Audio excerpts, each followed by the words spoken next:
Motoristični navdušenec Miha Špindler je ekstremni enduro voznik, ki se je v motošport zaljubil že kot otrok. Ko sem shodil, bi lahko rekel, sem že prvič na motorju sedel, so mi že starši kupili 50-kubičen motor. Potem pri 16 letih smo se pa resno odločili dirkati. Začel je v motokrosu, vozil na dirkah Evropskega prvenstva in na svetovnem prvenstvu MX3. Ekstremni enduro spada med dražje športe.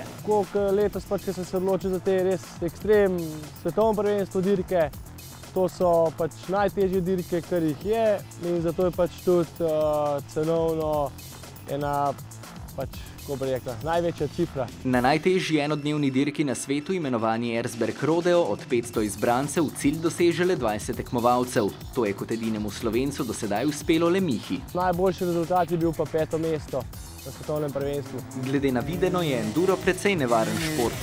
Ne vem, ali imam jaz srečo, ali je to nasplošno. Težko rečem, zaenkrat lahko rečem, da nisem imel večje poškodbe nobene, to se pravi nobenega zloma, nobenega večjega zvina. Dokaj varen šport. No, Toni Podobnik, njegov spremljevalec na dirkah in prijatelj, se ne strinja. Tlele je zlomov nog, ključnic, pa tega je zelo veliko prisoten.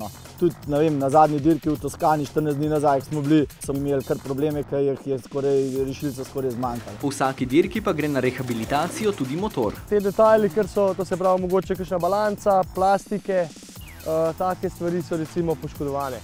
Cenejše stvari se polomijo, tako lahko rečeva.